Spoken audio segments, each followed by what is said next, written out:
আসসালামু আলাইকুম সুপ্রিয় শিক্ষার্থীরা, কেমন আছো সবাই? আশা করি ভালো আছো। কেপিবি স্কুল এন্ড কলেজের অনলাইন ক্লাসে তোমাদের সবাইকে স্বাগত। আজ আমি নবম ও দশম শ্রেণীর শিক্ষার্থীদের জন্য হায়াত মাহমুদের লেখা সাহিত্যের রূপ ও রীতি প্রবন্ধটি নিয়ে আলোচনা করব। আমাদের প্রথমেই জানা দরকার সাহিত্য কি। সাহিত্যের রূপরীতি যে আমরা জানবো সেটা সাহিত্য কি সেটা যদি না জানি তাহলে কিন্তু পুরো ব্যাপারটাই অন্ধকারই থেকে যাবে। আসলে সাহিত্য বলতে লিখন শিল্পকে বোঝায়। আমরা এভাবেও বলতে পারি যে ইন্দ্রিয় দ্বারা জাগতিক বা মহাজাগতিক চিন্তা চেতনা, অনুভূতি, সৌন্দর্য ও শিল্পের লিখিত রূপটাই হচ্ছে সাহিত্য। আবার এভাবেও বলা যায় যে লেখকের বাস্তব জীবনের অনুভূতির বর্ণনাই হচ্ছে সাহিত্য। তাহলে লেখক হায়াত মাহমুদ সাহিত্যের রূপ ও রীতি প্রবন্ধে এই আলোচনাটাই তিনি করেছেন যে কিভাবে কয়েকটা শাখার সমন্বয়ে সাহিত্যটা গড়ে উঠেছে। সাহিত্য নানা ধরনের। অনেক রকম উদ্ভিদ নিয়ে যেমন বাগান, তেমনি বিভিন্ন রকম সৃষ্টিকর্ম নিয়েই কিন্তু সাহিত্য। সাহিত্যের রূপ ও রীতি প্রবন্ধে অতি সংক্ষেপে বিচিত্র সাহিত্য রীতির পরিচয় তিনি তুলে ধরেছেন।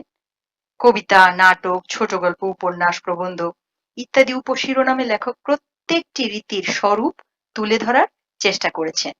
তাহলে আমরা প্রবন্ধে যাওয়ার আগে হায়াত মাহমুদ সম্পর্কে আগে জেনে নেব। কারণ আমরা জানি যে একজন লেখকের জন্মসাল, মৃত্যুসাল, তার কর্মজীবন, শিক্ষা জীবন, তিনি কি কি পুরস্কার পেয়েছেন, তিনি কি কি লেখা দিয়েছেন আমাদের জন্য, সেগুলা জেনে আমরা আসলে প্রবন্ধটায় যাব। তাহলে চলো লেখক পরিচিতিটা আগে জানি। হায়াত মাহমুদের জন্ম 1939 খ্রিস্টাব্দে পশ্চিমবঙ্গের হুগলি জেলায়। তিনি পশ্চিমবঙ্গে জন্মগ্রহণ করলেও তিনি কিন্তু ঢাকা থেকেই পড়ালেখাটা করেছেন। তিনি ঢাকার সেন্ট গ্রেগরিজ স্কুল থেকে প্রবেশিকায় উত্তীর্ণ হয়েছেন 1956 সালে। আর 1958 সালে তিনি তৎকালীন কায়েদে আজম কলেজ থেকে উচ্চ মাধ্যমিক পাশ করেছেন, বর্তমানে যেটা সরকারি হোসেন শহীদ সোহরাওয়ার্দী কলেজ। পরবর্তীতে তিনি ঢাকা বিশ্ববিদ্যালয় থেকে বাংলা অনার্স এবং মাস্টার্স পাশ করে আবার তিনি কলকাতায় যাদবপুর বিশ্ববিদ্যালয় থেকেই পিএইচডি ডিগ্রিটা লাভ করেছেন। আর তিনি পেশা হিসেবে অধ্যাপনাকে বেছে নিয়েছিলেন। তিনি চট্টগ্রাম বিশ্ববিদ্যালয় ও জাহাঙ্গীরনগর বিশ্ববিদ্যালয়ে অধ্যাপনার শেষে বর্তমানে তিনি অবসর জীবনযাপন করছেন। আর কবিতা ও গল্প লেখা দিয়ে তার সাহিত্য জীবন শুরু হলেও পরবর্তীতে তিনি গবেষণা ও প্রবন্ধ সাহিত্যে বেশি খ্যাতি অর্জন করেছেন, কারণ এই লেখাগুলাই তার বেশি জনপ্রিয়তা লাভ করেছে। তিনি অনেক গ্রন্থ রচনা করেছেন, প্রায় অর্ধ শতাধিকের মতো। তবে তার উল্লেখযোগ্য গ্রন্থগুলো হচ্ছে স্বগত সংলাপ, প্রেম অপ্রেম নিয়ে বেঁচে আছি, এটা একটা কাব্যগ্রন্থ, রবীন্দ্রনাথ কিশোর জীবনী, নজরুল ইসলাম কিশোর জীবনী, প্রতিভার খেলা নজরুল, আবার আছে বাঙালি বলিয়া লজ্জা নাই, আবার কিছু গবেষণা ধর্মী তার রচনা আছে, যেমন বাংলা লেখার নিয়ম কানুন, কিশোর বাংলা অভিধান, এগুলা তার খুবই উল্লেখযোগ্য লেখা। আর সাহিত্য ক্ষেত্রে অসামান্য অবদানের জন্য তিনি কিন্তু বাংলা একাডেমি পুরস্কারও পেয়েছিলেন। তো তোমরা ডিটেলসে পড়ে নিবে, কারণ এই তথ্যগুলো জানা অনেক বেশি দরকার, কারণ আমাদের অবজেক্টিভে এই প্রশ্নগুলো অনেক সময় চলে আসে। আর কোনটা কি ধরনের রচনা এটাও তোমরা ভালো করে জেনে নিবে। চলো তাহলে আমরা মূল পাঠে চলে যাই, প্রবন্ধে চলে যাই।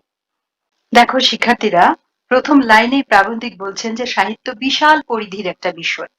মানে প্রথমেই তিনি আমাদেরকে বুঝিয়ে দিতে চেয়েছেন যে যে প্রবন্ধটা নিয়ে তিনি আলোচনা করবেন সেটা কোনো ছোট কোনো বিষয় না, একটা বিশাল পরিধির একটা বিষয়।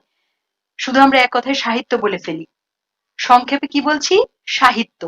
কিন্তু বিচারের সময় গদ্য, পদ্য, গল্প, উপন্যাস, কবিতা, নাটক এই সবগুলাকে আলাদাভাবে ব্যাখ্যা বিশ্লেষণ করে তবেই আমরা বুঝার চেষ্টা করি। আর সাহিত্যের রূপ বলতে সাহিত্যের বিভিন্ন শাখাকে বুঝে থাকি। শাখাগুলা কি? কবিতা, মহাকাব্য, নাটক, কাব্যনাট্য, ছোট গল্প, উপন্যাস, রম্য রচনা, এইরকম বিভিন্ন শাখা প্রশাখা। একটা যেমন গাছের বিভিন্ন ডালপালা থাকে, ঠিক সাহিত্যটাকে যদি আমরা একটা গাছের সাথে তুলনা করি তাহলে এর বিভিন্ন ডালপালাগুলো কি? কবিতা, মহাকাব্য, নাটক, কাব্যনাট্য, এগুলাকে আমরা আলাদা আলাদা করে এটা শাখা হিসেবে চিন্তা করে নিচ্ছি। তাহলে এটাকে বলছি কি, সাহিত্যের রূপটা হচ্ছে এই শাখাগুলা। আর রীতিটা কি? রীতিটা হলো ওই শাখাগুলো কিভাবে নির্মিত হয়েছে বা কি স্টাইলে এটা তৈরি করা হয়েছে সেই বিষয়ে যে পর্যবেক্ষণ বা আলোচনা, সেটাকে বলা হচ্ছে রীতি, অথবা নির্মাণ কৌশলটাই হচ্ছে এটার রীতি। তাহলে আমরা মোটামুটি বুঝে ফেললাম যে সাহিত্যের রূপ কি এবং রীতি কি। এখন প্রাবন্ধিক হায়াত মাহমুদ তিনি আলাদা আলাদা করে উপশিরোনামে কবিতা, নাটক, ছোট গল্প, মহাকাব্য, উপন্যাস এই সবগুলাকে আলাদা আলাদা করে তিনি আবার বর্ণনা করেছেন, এবং কোন সাহিত্যিক, কোন নাট্যকার, কোন কবি কোন রচনাটা লিখেছেন সেটাও তিনি সুন্দরভাবে এখানে কিছু বর্ণনা রেখেছেন। তাহলে চলো সেই হিসেবে আমরা প্রথমে কি পাচ্ছি? কবিতা। কবিতা কি? আমরা তো সবসময় কবিতা পড়ি, আমরা জানি কবিতা কি, কিন্তু তারপরেও আমাদের এখানে কিভাবে এটার বর্ণনা করেছে সেটাও একটু জানা দরকার। ছন্দবদ্ধ ভাষায় অর্থাৎ পদ্যে যা লিখিত হয় তাকে আমরা কবিতা বলে থাকি। তাহলে দেখো, যখন আমি বলছি যে জল পড়ে পাতা নড়ে, অথবা আজিয়ে প্রভাতে রবির কর কেমনে পশিল প্রাণের পর, এই যে আমি কথাগুলা বলছি কিভাবে ছন্দে ছন্দে বলছি, তো এখানে অনেক প্রকার ছন্দ আছে, যেমন মাত্রাবৃত্ত, স্বরবৃত্ত, অক্ষরবৃত্ত, আবার একটা ছন্দ আছে অমিত্রাক্ষর, আবার নতুন একটা ছন্দের আবিষ্কার হয়েছে সেটা হচ্ছে গদ্য ছন্দ। তাহলে এই ছন্দবদ্ধভাবে যেটা আমি বলছি সেটা কি হবে? সেটা হবে কবিতা। পদ্যে যেটা রচিত সেটাই হচ্ছে কবিতা। আর কবিতার প্রধান দুটি রূপভেদ হচ্ছে মহাকাব্য আর এটা হচ্ছে গীতি কবিতা বা গীতিকাব্য। নামটাতেই তোমরা বুঝতে পারবে, দেখো একটা হচ্ছে মহাকাব্য মানে বিশাল কাব্য, আর একটা হচ্ছে গীতি কবিতা, গানের সাথে যুক্ত আছে নামটার, গীতি কবিতা। প্রথমত এই দুইটা ভাগে ভাগ করা হয়, আর আরো এর কিছু শাখা প্রশাখা আছে যেটা কিনা গীতি কবিতার বিভিন্ন প্রকার ভেদ, মহাকাব্যের বিভিন্ন প্রকার ভেদ। তাহলে দেখি আগে মহাকাব্যের ব্যাপারটা কি। মহাকাব্য হচ্ছে বিশাল আকারের যে কাব্যটা, এটার সফল রূপটা আমাদের দেশে প্রথম দিয়েছিলেন মাইকেল মধুসূদন দত্ত তার মেঘনাদবধ কাব্যগ্রন্থের মাধ্যমে। মেঘনাদবধ কাব্যে মেঘনাদকে বধ করার মাধ্যমে একটা ঘটনা তিনি দিয়েছেন। আর মহাকাব্যের মূলত যে বিষয়টা থাকে সেটা থাকে যুদ্ধ বিগ্রহের কোনো কাহিনীকে অবলম্বন করে হয়, আর সেটা দীর্ঘ হয়, অবশ্যই দীর্ঘ হয়, সেটা আগেই বলেছি। আর মহাকাব্যের মধ্যে প্রধান যে দুটি কাহিনী আছে ভারতবর্ষ উপমহাদেশে, সেই সর্বপ্রাচীন দুটি কাহিনী হচ্ছে, একটা হচ্ছে রামায়ণ আর একটা হচ্ছে মহাভারত।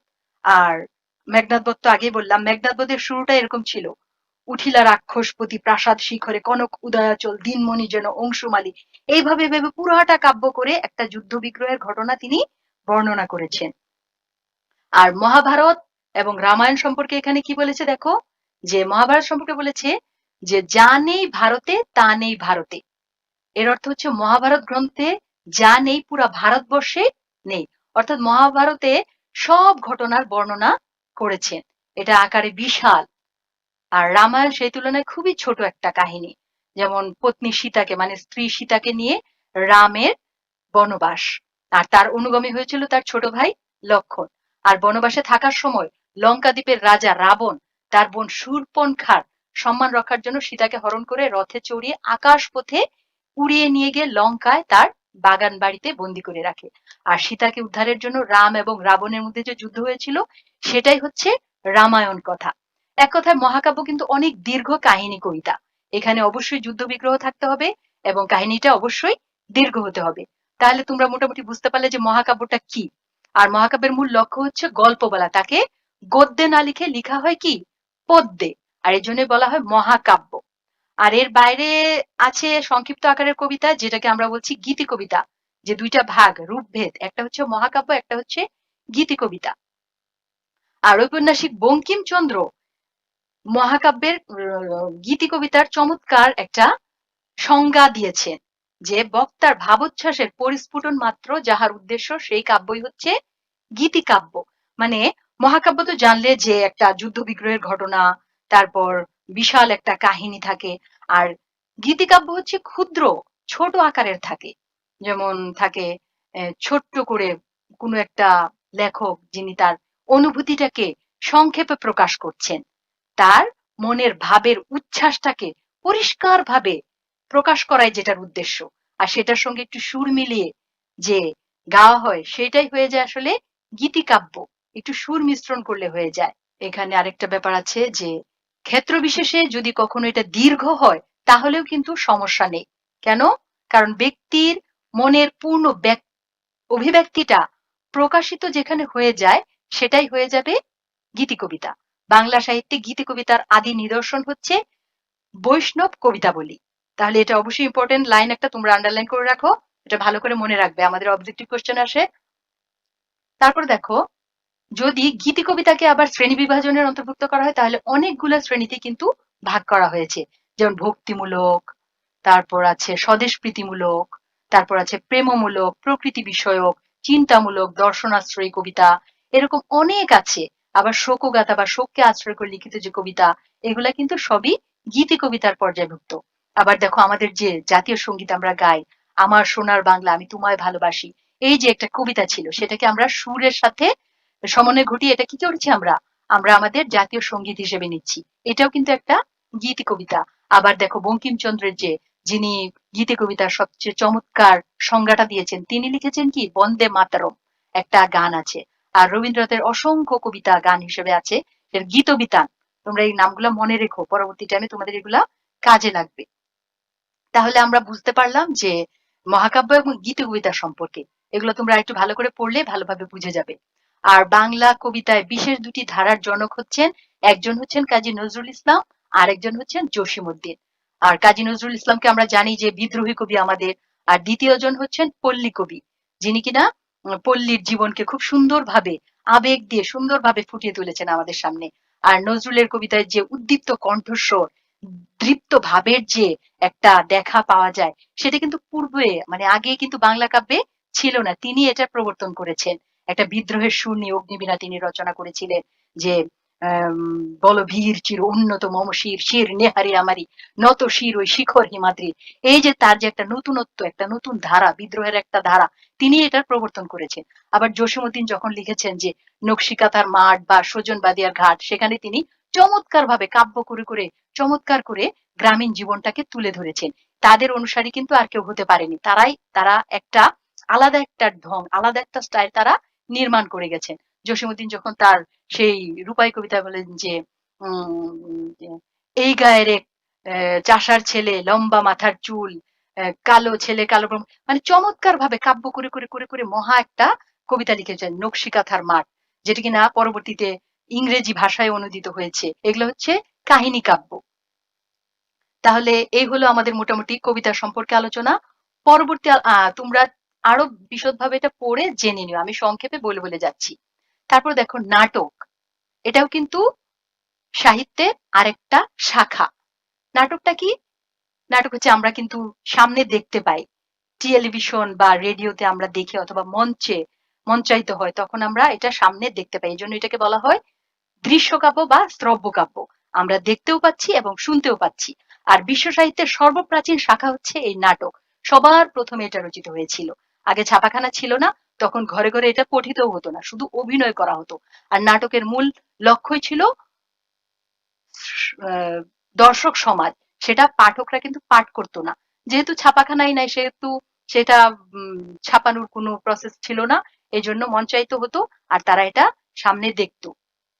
আর সাহিত্যের সকল শাখার ভিতরে নাটকই একমাত্র যা সরাসরি সমাজের যে কোনো ধরনের যে কোনো ধরনের সমস্যা বা যে কোনো ধরনের একটা সমসাময়িক ঘটনাকে সামনে উপস্থিত করা হয়, পাঠক গোষ্ঠীকে প্রভাবিত করতে পারে সরাসরি। আর সংস্কৃত অলংকারিক কিন্তু নাট্য সাহিত্যকে কাব্য সাহিত্যের মধ্যে গণ্য করেছেন। প্রাচীনকালে সেই রকমই প্রথা ছিল, কারণ শেক্সপিয়র তার সবগুলা নাটক কিন্তু রচনা করেছিলেন এভাবে কাব্যের মাধ্যমে। সাংস্কৃতিক অলংকারিকদের মধ্যে দুই ধরনের নাটক, দুই ধরনের হচ্ছে কাব্য, একটা হচ্ছে দৃশ্যকাব্য আর একটা হচ্ছে শ্রব্যকাব্য। আর নাটক প্রধানত দৃশ্যকাব্য, সেহেতু নাটকের অভিনয় মানুষজনকে দর্শন করানো সম্ভব না হলে নাট্য রচনার মূল উদ্দেশ্যটাই আসলে ব্যর্থ হয়ে যায়। এজন্য নাটককে বলা হয় সমাজের দর্পণ। তোমরা খুব খেয়াল করে শুনো যে নাটক যদি আমরা সামনে না দেখি, একটা নাটক যখন আমরা পড়ি তখন কিন্তু সেই ফিলটা আমরা কখনো পাই না। যদি একটা নাটক দেখে ফেলি সামনে, তাহলে কিন্তু আমরা পুরো জিনিসটা ভালোভাবে বুঝে ফেলি। আর নাটককে সাধারণত ৫টা অঙ্কে ভাগ করা হয়। যেমন প্রারম্ভ, প্রবাহ, উৎকর্ষ, গ্রন্থিমোচন, উপসংহার। প্রারম্ভটা কি? শুরুটা। একটা ঘটনার শুরু থাকতে হবে। সেই শুরুটাকে বলা হচ্ছে প্রারম্ভ। আর প্রবাহ হচ্ছে কাহিনীর অগ্রগতি, যেটা কিনা কাহিনীটাকে সামনের দিকে এগিয়ে নিয়ে যায়। উৎকর্ষ, উৎকর্ষের যে ইংরেজি শব্দটা সেটা শুনলেই তোমরা বুঝতে পারবে যে উৎকর্ষটা কি? ক্লাইম্যাক্স। মানে এই জায়গাটায় এসে নাটকটা একটা নতুন ভাবে মোড় নেয়, নতুন একটা ধাক্কা খায়, যেন এখানের কাহিনী নতুন ভাবে শুরু হয়।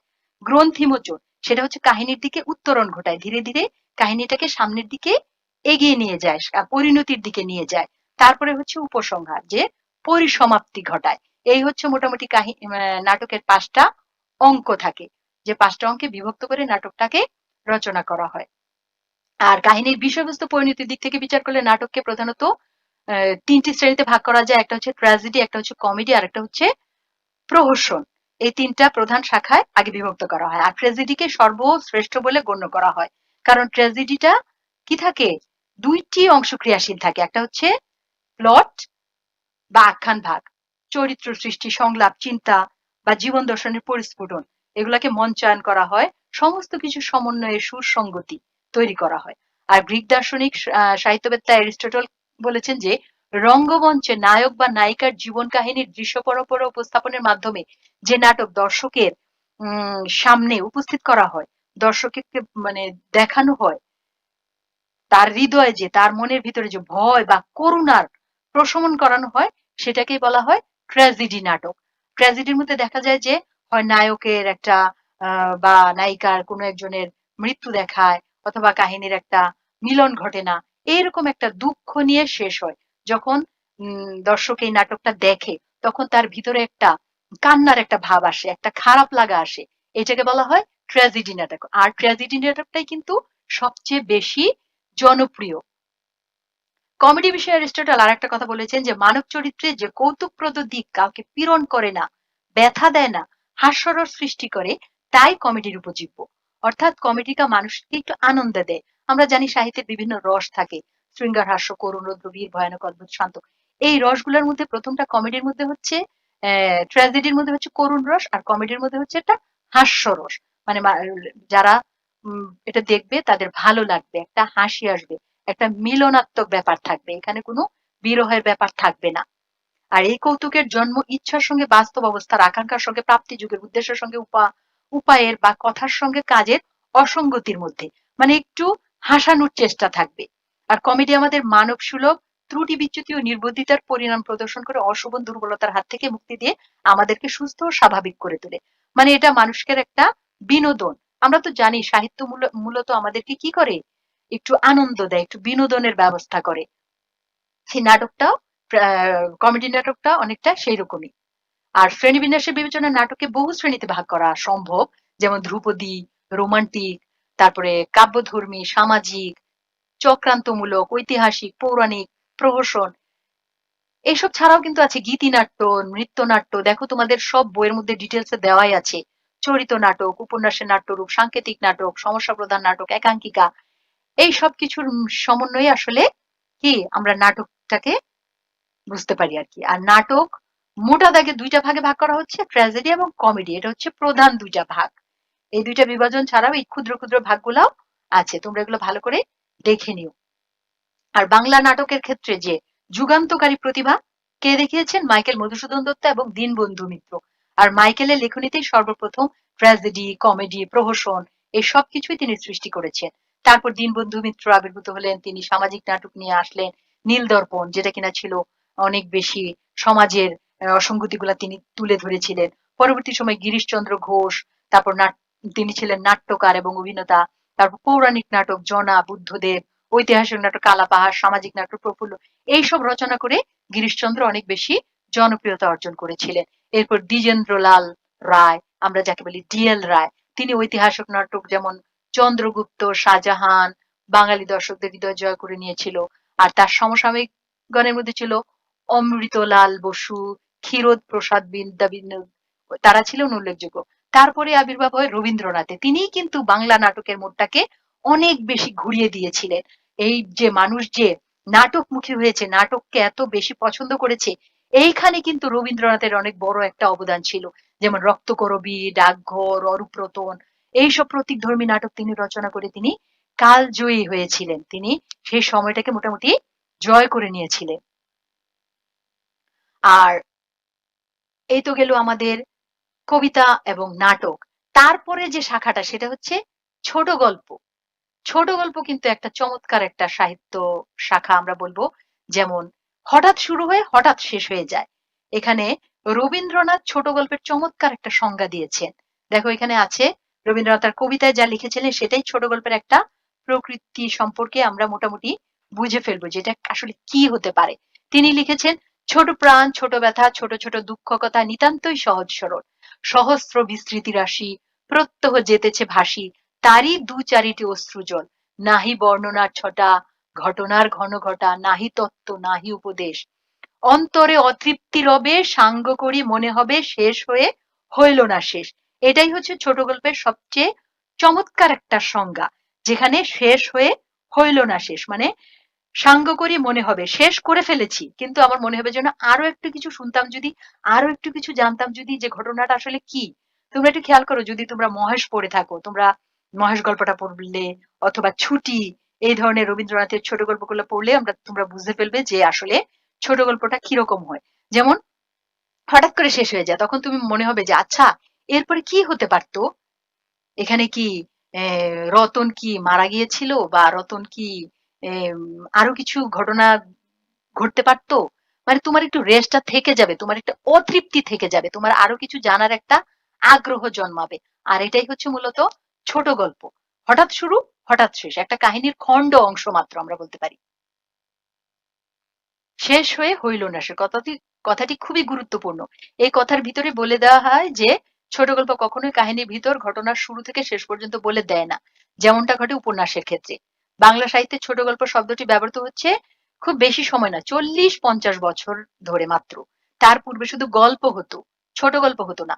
বড় আকারের গল্পকে বলা হতো উপন্যাসিকা, এখন আমরা যেমন ছোট নাটককে বলি নাটিকা, অর্থাৎ ছোট উপন্যাস বলা হতো উপন্যাসিকা। আর সাহিত্যের যত শাখা আছে, যেমন কাব্য, মহাকাব্য, নাটক, উপন্যাস, সেসবের মধ্যে ছোট গল্পই হচ্ছে সবচেয়ে সর্বকনিষ্ঠ, বেশি আগের না, একদম সবচেয়ে ছোট। ছোট গল্প থাকে উপন্যাসের মতোই, কোনো না কোনো কাহিনীর বর্ণনা থাকে, তবে তার শুরু থেকে শেষ পর্যন্ত নয়, কাহিনীর ভেতর থেকে বেছে নেওয়া কোনো অংশ থাকে মাত্র। আর ইংরেজি সাহিত্যের উদাহরণ অনুসরণ করে বাংলায় যে উপন্যাস লিখিত হয়েছিল, ছোট গল্প সেই রকমই পাশ্চাত্য সাহিত্য থেকেই অনুপ্রাণিত হয়ে ছোট গল্পগুলা রচিত হয়েছিল। আর ছোট গল্প কোন ধরনের কাহিনী বুঝাবে সেটা বিশ্ববিখ্যাত মার্কিন ছোট গল্পকার এডগার অ্যালান পো মনে করতেন যে আধা ঘন্টা থেকে 2-1 ঘন্টার মধ্যে পড়ে উঠা যায় এমন কাহিনী হচ্ছে ছোট গল্প। ইংরেজ লেখক H.G. ওয়েলস বলতেন যে ছোট গল্পের আয়তন এমন হওয়া সঙ্গত যেন 10 থেকে 50 মিনিটের ভিতর পড়ে শেষ হয়ে যাবে।